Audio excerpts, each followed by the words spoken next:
Достор, бүгүнкү көрсөтүүбүздө бизге белгилүү болгон Идрис Айтибаев агай экөөбүз бул көрсөтүүнү алып барабыз. Саламатсызбы агай?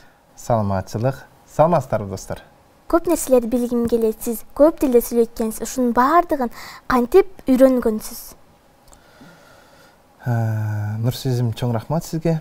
Урматтуу бизди эфирден көрүп аткан Бөбөк кечинин ар дайымкы көрүүчүлөрү, жаш бөбөк достор, саламатсыздарбы, амансыздарбы? Жалпыңыздарга ийгилик каалайм. Өзгөчө ушул көп тил маселесинде суроо бердиңиз. Мен кичинекей досторумдун баардыгына кеңешим, адам алгач башка тилде үйрөнүүнү кааласа, эң башында өзүнүн эне тилин жакшы билиш керек. Мына ушул эне тилди жакшы үйрөнсөк, андан кийин башка тилди үйрөнүп атканда өзүбүздүн эне тил менен салыштырып үйрөнгөнгө жакшы болот. Анткени могул эреже биздин кыргыз тилде могуга окшош, мына эрежеге окшош деп бири-бири менен салыштырып үйрөнгөндө жакшыраак болот.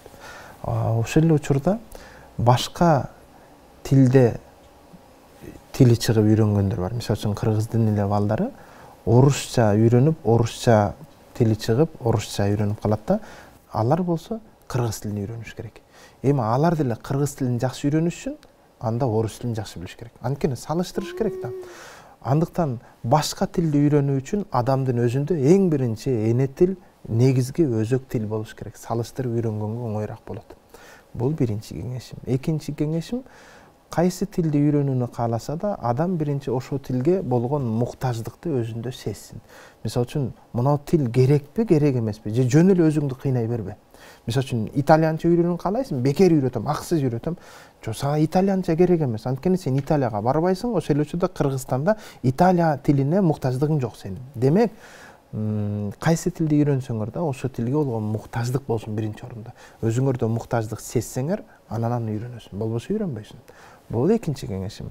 Үчүнчү кеңешим, муктаждык бар. Демек үйрөнүш керек. Анда бул учурда кайсы тилди үйрөнүүнү кааласаңар да, эң алгач адам ошол тилде ойлонуш керек. Мисалы үчүн, англисче үйрөнүүнү каалайсың, Англисче үйрөнүүнү кааласаң, анда оюңда англисче ойлоно башла. Бул ручка, бул кагаз, бул апапакай кагаз, азыр мен буга жазамын. Ушунун баарын англисче ойлонуш керек. This one is a pen, this one is a sheet of paper, and now I'm going to write down one sentence on this paper. Right now, this one is a white paper, empty paper. No one is written here, nothing is written here. Тагырагамне муну ручка, бул кагаз, баардык ойлонгонуң баарын англисче ойлоно башла. Мына ушунда батыраак үйрөнөсүң. Баардык ойлогонуң же орусча ойлоно башла. Батыраак үйрөнөсүң. Демек, кайсы тилди үйрөнүүнү кааласаңар, достор, ошол тилде ойлонгула.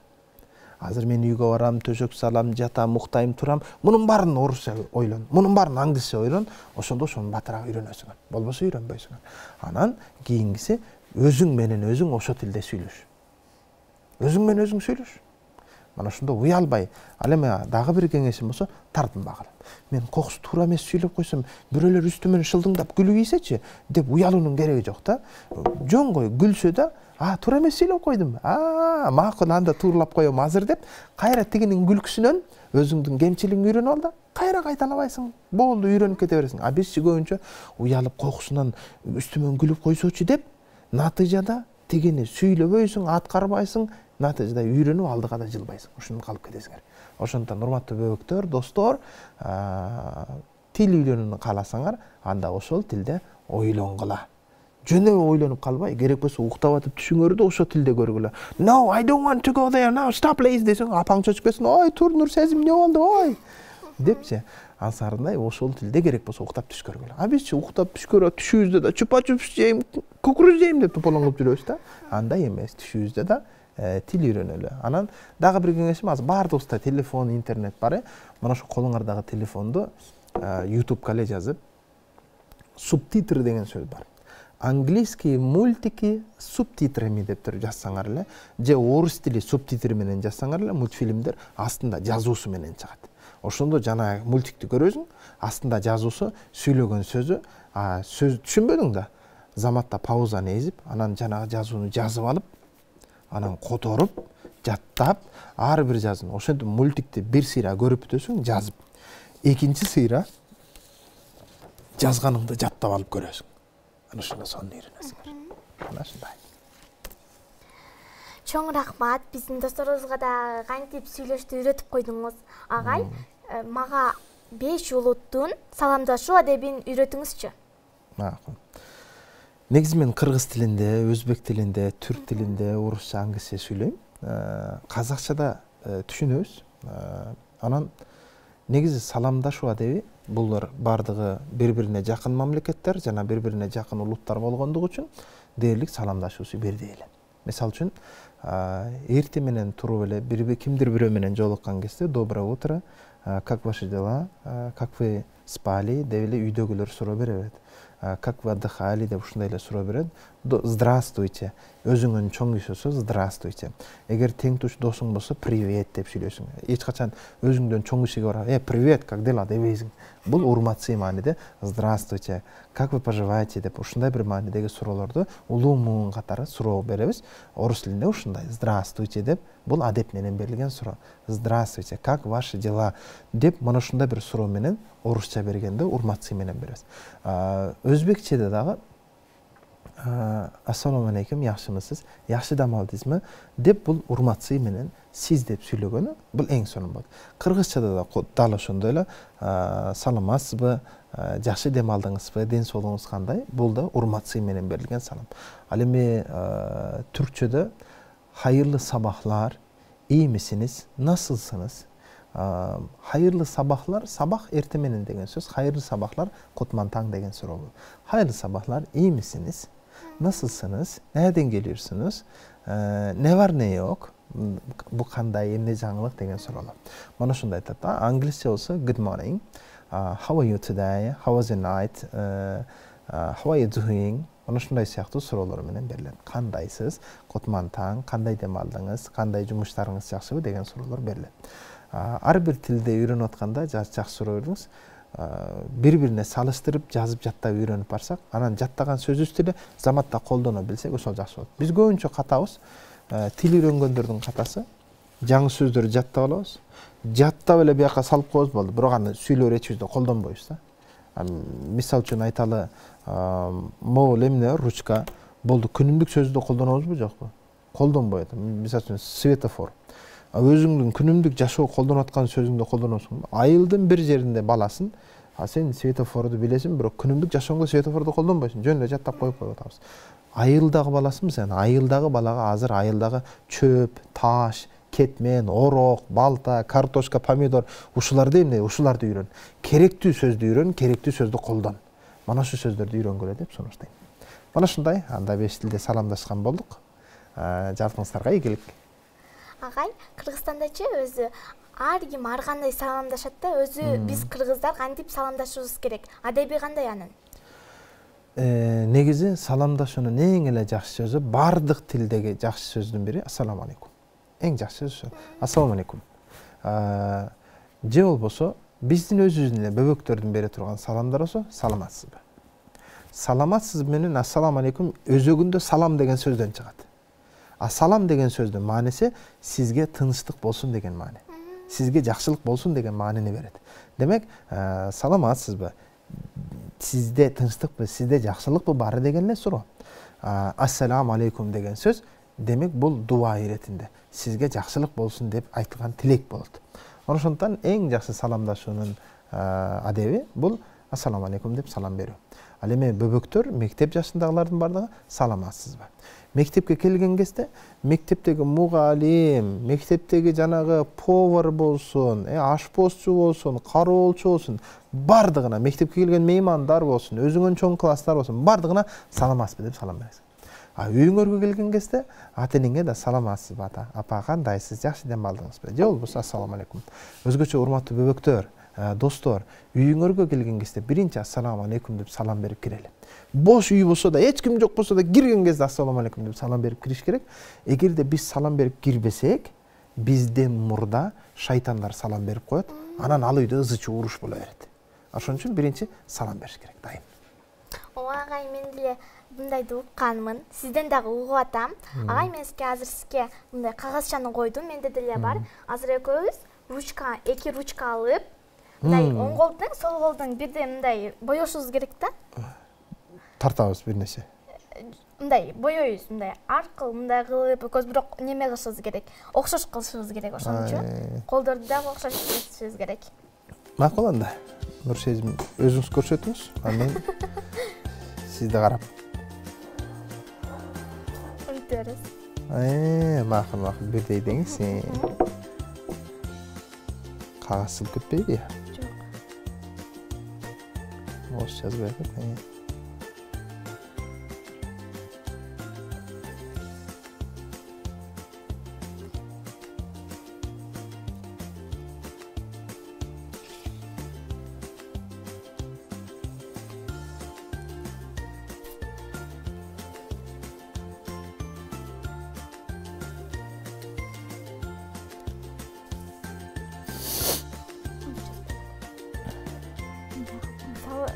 Ручканы тукпай калып бул жерде. Ушундай кылып, сиз сонун кылдыңыз мени мына.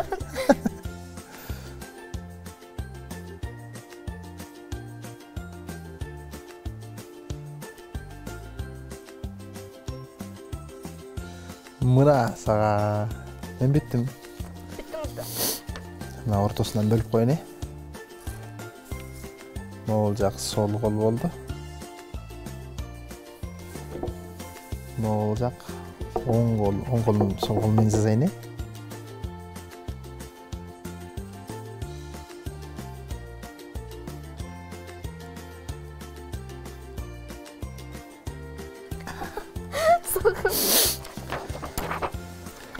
Мына биздин иш бүттү.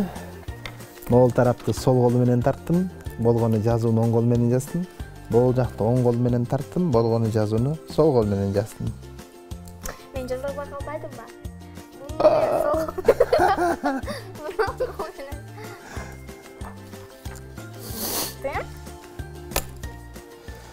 Негизи жакшы экен, мындай кес-кес түшүнүп турганчы. Бир нерселер тартып боеп.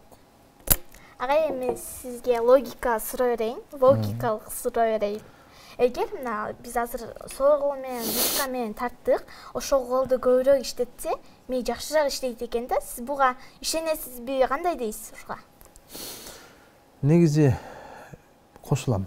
Сол колду иштетүү адамдын аң сезиминин бир баланста кармап туруусуна жакшы болот. Биз көбүнчө оң колду эле иштетебиз, бирок сол колду иштетпейбиз да. Сол колду бир гана тамак ашка иштетпегиле, тамак жеп атканда иштетпеш керек.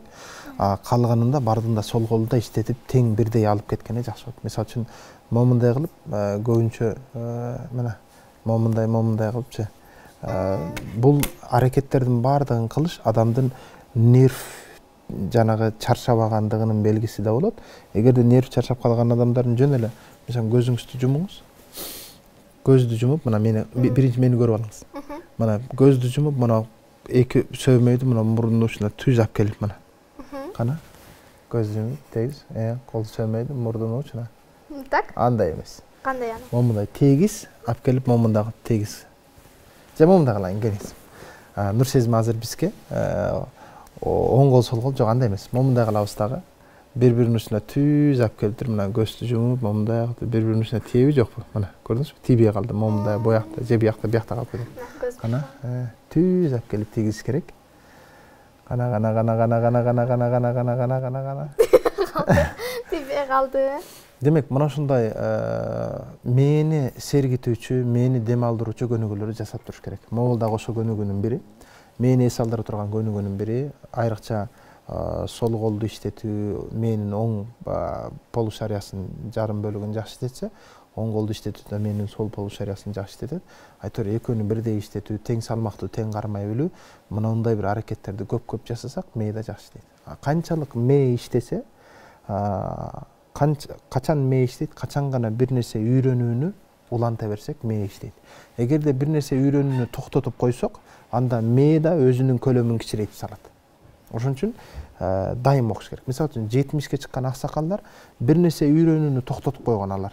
Токтотуп койгон үчүн мээ өзүнүн көлөмүн кичирейтип коет жана алар унутчаак болуп калат. Даже өзүнүн жада калса өзүнүн небересин унутуп калат. Сен ким элең кызым дейт, тааныбай калат. Эмнеге? Анткени могу мээ бир нерсени үйрөнүүнү токтотуп койгондо күнүмдүк бир нерсени, жаңы нерсени үйрөнүп туруш керек. Моундай турбайбы? Моундай турбайбы деп үйрөнүп турса, анда ал адамдын мээси каарыганда да жакшы иштеп тура берет. Ошондон бешиктен кабырга чейин илим алып үйрөнүп туруш керек. Туура айтасыз, мен деле буга кошулам. Агай, сиз биздин досторубузга комуз чертип бербейсизби? Энекем деген ырдырдап берейин, э? Баардыгыбыз билген ыр, анда билгендер чогурдайбыз. Энекем аттуу ыр.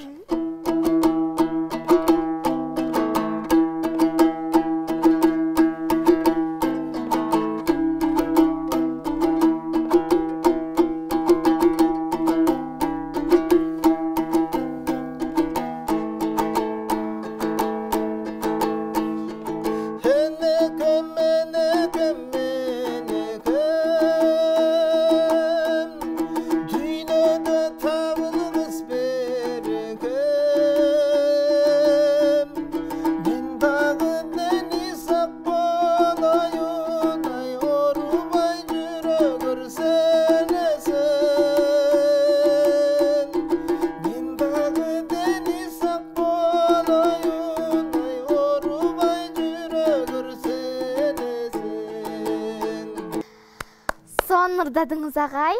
Рахмат. Энелерибиз аман болсун, апаларыбыз болсун. Бул эмне? Бул жомок китеп. Урматтуу бөбөктөр, ата-энеңерге, туулган күнүңөргө кийим же торт, же болбосо ушундай жей турган нерселерди алдыра бербей, момундай жомок китептерди алдыргыла. Мен азыр бөбөктөргө атайын мактануу үчүн 365 күнгө 365 жомок деп атайын бир китеп алып келгем. Жомок айтып бересиз, а? Айтып берейин, макул, сиз өзүңүз бирөөсүн ачыңыз, тандаңыз. Биз болсо бөбөктөргө жомок окуп берейин. Бученен. Мага түлкү менен мышык деген жомокду окуп бербейсизби? Макул. Ушул жакта коюп, сүрөтүн карап эле. Достор, түлкү менен мышык. Анда окуп берейин, э? Анда ушул жомокту түлкү менен мышык. Экран каршысына жакын келиңиздер бөбөктөр, жалпы достор, кичинекей достор, жалпыңарга бүгүн түлкү менен мышык деген жомок. Бул немецтердин жомогу. Немец эл жомогу экен, анда окуп берейин. Түлкү менен мышык жакын дос эле. Бирок түлкү мышыкты тогото берчү эмес. Бир күнү түлкү мышыкка: "Досум, сен чычкан кармагандан башка эмнени билесиң деги?" деп мыскылдуу карайт. Мышык ойлуу карап: "Мен даракка чыгам." Анда түлкү: досум, даракка чыгуу да кеппи. Мына, мен из менен бир нерсени баттабам. Аңчыга жеткизбей качып кете алам. Аңчы тузак салгандын канча ыкмасын билсе, мен андан кем эмес тузакка түшпөөнүн жолун билем", дейт боюн көтөрүп. Мышык болсо: "Сен чындыгында кыйынсың өзү", деп бир нерсени баамдагандай оңго солго карап калды дейт. Түлкү: "Мен сага эмне деп атам? Сен болсо эки жакка каранып көңүл бурбайсың дагы." Мышык болсо: "Жок, мен алыстан бир үн уктум.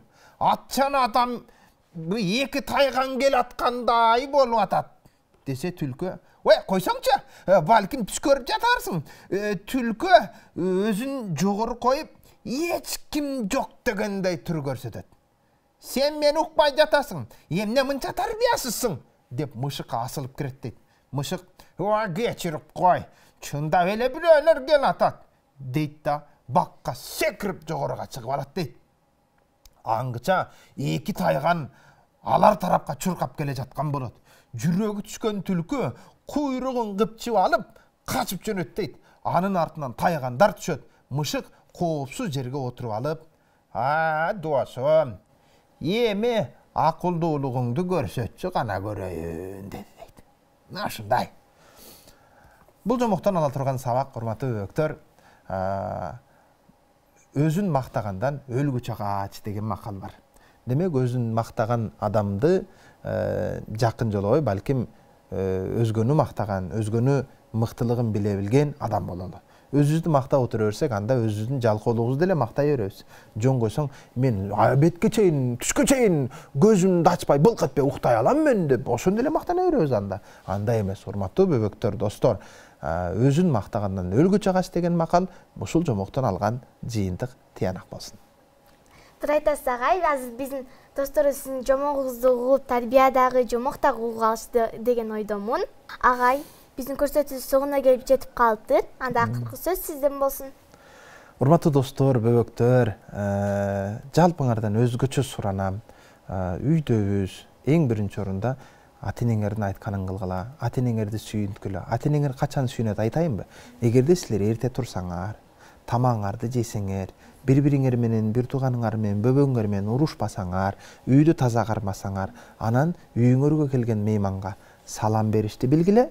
Анан силерге бирдемке берсе, рахмат айтышты билгиле. Ата-энеңер силерге карап, үйгө келген меймандын алдында ыңгайсыз болуп, салам бербейсиңби? Салам бербейсиңби? деп уят кылбагыла ата-энеңерди. Ошол эле учурда бирдемке берген болсо, тайеже, тиги агаңар, абаңар бир нерсе алып келген болсо, ай, рахмат айтпайсыңбы? Рахмат айтпайсыңбы деп ата-энеңерди уят кылбай, өзүңөр билип, саламатсызбы, кош келдиңиз деп, рахмат, жөн эле кой болуп турсуз, абдан ыраазы болдум деп, меймандардын көңүлүн алып, мейманга төшөк салып, ата-энеңерге жардам бергиле. Мына ошондо баары сонун болот.